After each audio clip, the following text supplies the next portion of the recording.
నమస్తే సార్. మీనాక్షి నటరాజన్ వచ్చాక రేవంత్ రెడ్డిని పంపించేస్తారనే వార్త సోషల్ మీడియాలో తెగ వైరల్ అవుతుంది. దీంట్లో వాస్తవం ఎంతవరకు ఉందంటారు? లేదా ఇది ప్రతిపక్షాలు చేసే ప్రచారం అంటారా? మీరేమంటారు దీని గురించి? అంటే రాజకీయాల్లో ఏదైనా జరగచ్చు, అది దాన్ని మనము ఏ ఏ క్షణంలోనూ కూడా తోసిపుచ్చలేము. కానీ అన్నిటికీ కూడా కొన్ని లెక్కలు ఉంటాయి. అంటే ఏదైనా సరే తమ పట్టు కోల్పోవడానికి ఏ పార్టీ కూడా ట్రై చేయదు. ఎందుకంటే రేవంత్ రెడ్డికి ఉన్నటువంటి బలాలేటి, బలహీనతలేటి, అతను ఇప్పుడు పక్కన పెడితే కనుక ఆల్టర్నేటివ్ లీడర్షిప్ అంత స్ట్రాంగ్గా ఉందా లేదా, ఒకవేళ రేవంత్ రెడ్డి మీదే చర్య తీసుకుంటూ ఇంకొక నాయకుని కూర్చోబెడితే కనుక పార్టీ ప్రభుత్వం నిలబడగలుగుతుందా ఇక్కడ అనేటటువంటి అనేక ప్రశ్నల్ని ముందుగానే చర్చించుకున్న తర్వాత దాంట్లో యొక్క ఫలితాలని అంచనా వేసుకున్న తర్వాతే కాంగ్రెస్ పార్టీ ఏ స్టెప్ అయినా వేస్తుంది. నిజానికి మీనాక్షి నటరాజన్ కేవలం పార్టీ రాష్ట్ర వ్యవహారాల ఇన్ఛార్జ్. అంటే పార్టీకి సంబంధించి ఇక్కడ జరుగుతున్నటువంటి పరిణామాలను అధిష్టానం దృష్టిలో పెట్టడం, అధిష్టానం ఆలోచనలు ఇక్కడికి తీసుకురావడం, నాయకులు గ్రూపుల మధ్య ఉండేటటువంటి తగాదాలను పరిష్కరించడం, ఇది ఆమె బాధ్యత. ఆమె రాష్ట్రానికి సంబంధించి నాయకురాలు ఏమీ కాదు, కేవలం ఒక రాయబారి దూతగా మాత్రమే చూడాలి. అయితే మీనాక్షి నటరాజన్కు ఉండేటటువంటి క్యారెక్టర్, వ్యక్తిత్వం ఏదైతే ఉందో ఆ వ్యక్తిత్వం దృష్ట్యా ఆమెని నిజానికి ఇన్ఛార్జి స్థాయిని మించి ఆమెకి ఇక్కడ ప్రచారం లభిస్తుంది. మీనాక్షి అనేటప్పటికీ మనం సోషల్ మీడియాలో కానీ మెయిన్ స్ట్రీమ్ మీడియాలో కానీ మీనాక్షి అంటే మామూలు కాదు, మీనాక్షి అంటే ఆమె యొక్క సింప్లిసిటీ వల్ల ఇప్పుడు ఈ రోజుల్లో ఆ సింప్లిసిటీని పెద్ద నాయకుల్లో చూడలేం కనుక మీనాక్షి నిజాయితీ కూడా నిజాయితీ పరురాలు అవ్వడం, రాహుల్ గాంధీకి కొంచెం క్లోజ్ ఉండడంతో ఈమెని ఒక స్టేచర్ని పెంచేశారు. నిజానికి ఇన్ఛార్జి స్థాయి కంటే కూడా ఎక్కువ ప్రాధాన్యాన్ని మీడియాలో ఇస్తున్నారు. అది ఒక రకంగా కాంగ్రెస్ పార్టీకి దీనిని సాగు చేసుకుంటూ కాంగ్రెస్లో వర్గాలు కూడా రేవంత్ రెడ్డికి వ్యతిరేక వర్గాలు విజృంభించి కంప్లైంట్లు కూడా చేస్తున్నాయి. కానీ ఆమె కంప్లైంట్లని ఒక రకంగా చెప్పాలంటే సానుకూలంగా తీసుకుంటున్నట్లుగా కూడా మనకి ఇంతవరకు ఏం సమాచారం ఏమీ లేదు. అయితే ప్రభుత్వానికి మాత్రం కొన్ని సూచనలు చేస్తున్నారు. ఎందుకంటే ప్రజలకు సంబంధించిన విషయాల్లో ఏకపక్షంగా వెళ్ళొద్దని, అంతమేరకే తప్ప. అయితే సోషల్ మీడియాలో ముఖ్యంగా రేవంత్ రెడ్డి చాలా ఫోర్స్ఫుల్ లీడర్. రేవంత్ రెడ్డిని ఏమీ మనమే తక్కువగా ఏం చెప్పలేము. అందువల్ల రేవంత్ రెడ్డికి వ్యతిరేకంగా వస్తున్నటువంటి ప్రచారాన్ని ఇతర మీడియాలు, అంటే ప్రధాన ప్రతిపక్షమైనటువంటి బీఆర్ఎస్కి సంబంధించినటువంటి సోషల్ మీడియా నెట్వర్క్లు కానీ, ఇంకోవైపు చూస్తే కనుక బీజేపీకి సంబంధించినటువంటి సోషల్ మీడియా నెట్వర్క్లు కానీ, ఇండివిజువల్గా ఉండేటటువంటి కొన్ని నెట్వర్క్లు కానీ దీనిని కొంచెం పెద్ద దుమారంగా వైరల్గా చేస్తూ రేవంత్ రెడ్డిని దింపడానికి ముందుగానే అంటే ఇంకా నెక్స్ట్ మీనాక్షి మారింది, ఇంకా రేవంత్ మార్పు ఒకటే మిగిలి ఉంది అనేటటువంటి కోణంలో పెద్ద ఎత్తున ప్రచారం చేస్తున్నారు. అయితే రాజకీయాల్లో దేన్ని తోసిపుచ్చలేమన్నట్టుగానే రేవంత్ రెడ్డి ఇప్పుడు తీసి అక్కడ పక్కన పెడితే కనుక ఎవరుంటారు? ఇంకా ఇద్దరు నాయకులే కనిపిస్తున్నారు మనకి. రేవంత్ రెడ్డిని తీసి పక్కన పెడితే ఉప ముఖ్యమంత్రిగా ఉన్నటువంటి బట్టి విక్రమార్క చాలా కాలం నుంచి ఆయన అసలు ముఖ్యమంత్రి రేసులోనే ఉంటారు. ఉత్తమ్ కుమార్ రెడ్డి ఎప్పుడో ముఖ్యమంత్రి క్యాండిడేట్ అనుకున్నటువంటి వ్యక్తి. వీళ్ళిద్దరూ కనిపిస్తున్నారు. అయితే రేవంత్ రెడ్డి రాకముందు కాంగ్రెస్ పార్టీలో వీళ్ళిద్దరూ కూడా ఉన్నారు. నిజానికి ఉత్తమ్ కుమార్ రెడ్డి పిసిసి అధ్యక్షుడిగా సుదీర్ఘకాలం కొనసాగాడు.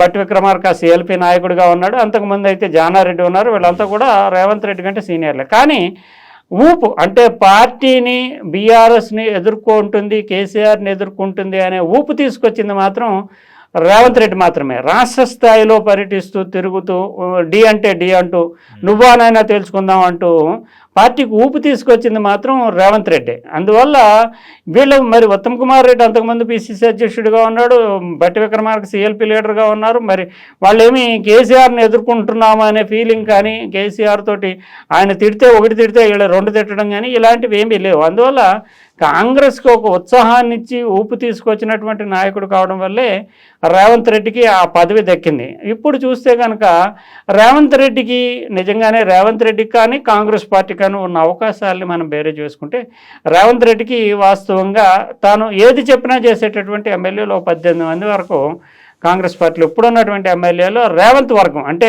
డైరెక్ట్గా చెప్పకపోయినట్టు ఓ 18 మంది వరకు ఉన్నారనేది పక్కా సమాచారం. అంతేకాకుండా బీఆర్ఎస్ నుంచి వచ్చినటువంటి ఎమ్మెల్యేల్లో కూడా ఒక 7గురు రేవంత్ మనుషులే, రేవంతే వాళ్ళతో మాట్లాడి పార్టీలోకి రప్పించాడని.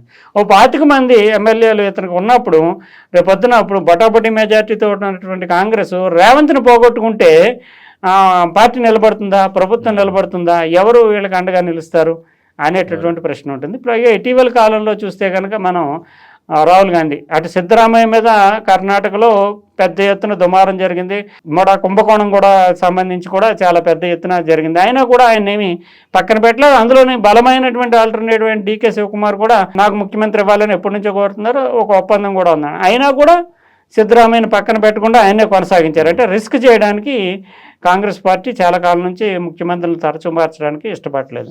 ఇంకా రేవంత్ కూడా బీజేపీ వైపు వెళ్ళిపోతాడనే ప్రచారం కూడా కొంతమంది చేస్తున్నారు. కానీ రేవంత్ కూడా అడ్వాంటేజ్ లేదు. ఎందుకంటే రేవంత్ ఒక 20 మందిని తీసుకుని వెళ్ళి బీజేపీలో చేరితే ఆయన ముఖ్యమంత్రి కాడు. ఎందుకంటే బీజేపీకి ఉన్న బలము సమానమైన బలం కాదు. 8 మంది ఎమ్మెల్యేలతో వీళ్ళు కానీ వాళ్ళు కానీ చేసేది ఏమీ లేదు.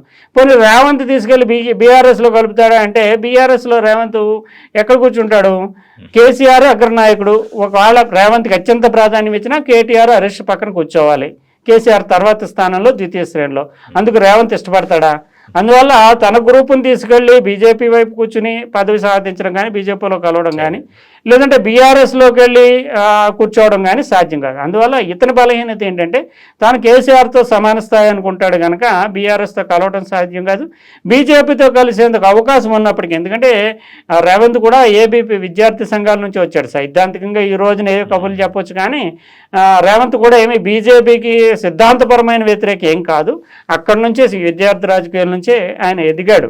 అంతేకాకుండా ఇక్కడ జాగృతి పత్రికలో కూడా, అంటే బీజేపీ ఐడియాలజీ పత్రికలో కూడా పనిచేశాడు. అందువల్ల రేవంత్ బీజేపీకి సైద్ధాంతికంగా విరోధి, ఐడియాలజికల్గా యాంటీ అని చెప్పలేము. అందువల్ల ఇప్పుడు అక్కడ బీజేపీకి బలం లేదు. అందువల్ల తనకున్న బలంతో కలిపి బీజేపీ దగ్గరికి వెళ్ళినంత మాత్రాన ప్రభుత్వంలో కూర్చుని మళ్ళీ కొత్త ప్రభుత్వం ఏర్పాటు చేయడం అనేది సాధ్యం కాదు. అందువల్ల రేవంత్ రిస్క్ చేయడు. రేవంత్కు ఉన్నటువంటి బలం పక్కకి వెళ్ళిపోతే కనుక కాంగ్రెస్ ప్రభుత్వం నిలబడదు కనుక కాంగ్రెస్ రిస్క్ చేయదు.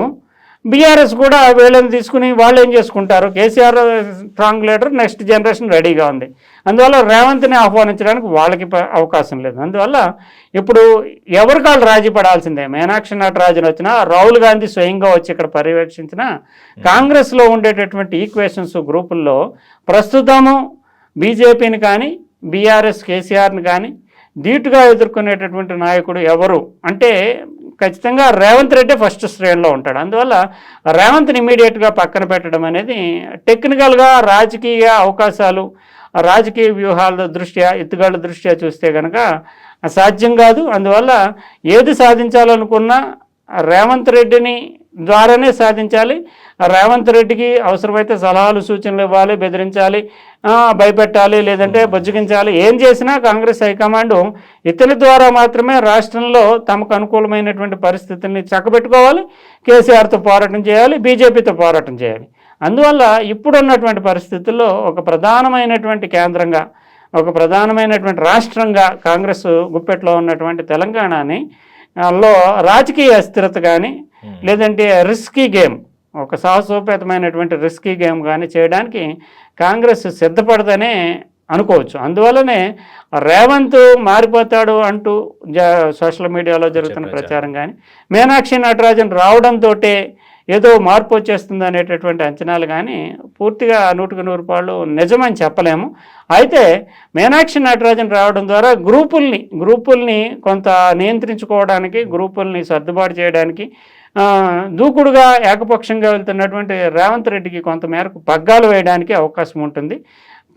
రేవంత్ రెడ్డి పోరాటం, బీజేపీ మీద బీఆర్ఎస్ మీద పోరాటానికి రేవంతే సమర్థుడని కాంగ్రెస్ హైకమాండ్ ఇప్పటికీ భావిస్తోంది. అయితే గ్రూపుల్లో మాత్రం రేవంత్ పట్ల అసంతృప్తి ఉంది కనుక కాంగ్రెస్ గ్రూపుల్ని నియంత్రించుకుంటూ అందరికీ న్యాయం చేయాలనే దిశలో మీనాక్షి యొక్క గైడెన్స్ని వినియోగించుకునేలాగా కాంగ్రెస్ ప్లాన్ చేసుకుంటుందని మనం అనుకోవచ్చు. సో మీనాక్షి నటరాజన్ రావడం వల్ల కాంగ్రెస్కి లాభమే ఉన్నట్టుంది.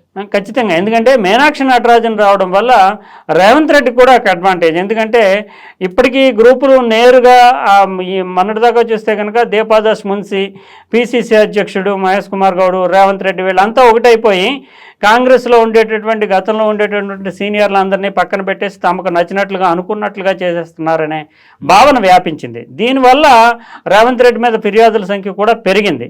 ఇప్పుడు అయితే చూస్తే కనుక రాహుల్ గాంధీకి స్వయంగా చాలా సన్నిహితంగా ఉండేటటువంటి మీనాక్షి నటరాజన్ క్లోజ్డ్, అంటే విశ్వసనీయమైనటువంటి నమ్మకమైనటువంటి నాయకురాలను పెట్టడంతో ఆమె గైడెన్స్లో తాను వెళ్తున్నాననే భావన రేవంత్ రెడ్డి ఇవ్వగలిగితే కనుక ఈ గ్రూపుల బెడద, తన మీద నిరంతరం వస్తున్నటువంటి ఫిర్యాదుల బెడద తగ్గుతుంది, ఏకపక్షంగా వెళ్తలేదు అనేటటువంటి భావన వస్తుంది. ఆమె కూడా ముఖ్యంగా అన్ని గ్రూపులతోటి మాట్లాడడానికి ఉంటుంది. అందుకనే ఇప్పుడే తాజాగా ఆవిడ చెప్పినటువంటి ప్రకటన కూడా చాలా కీలకమైంది. 10 ఏళ్ల సీనియారిటీ, కనీసం 10 ఏళ్ల నుంచి కాంగ్రెస్లో ఉన్న వాళ్ళకి ప్రాధాన్యం ఇస్తామని చెప్పడంతో కాంగ్రెస్లో ఉండేటటువంటి గ్రూపులు కొంత సద్దుమణుగుతాయి, తర్వాత తమకు న్యాయం జరుగుతుందనే ఆశాభావంతో ఉంటాయి.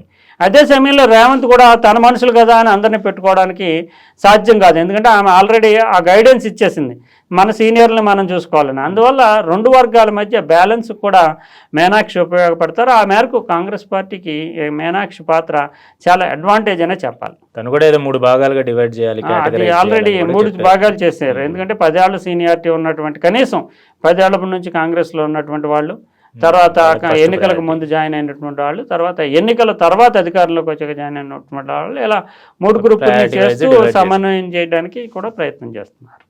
Thank you sir.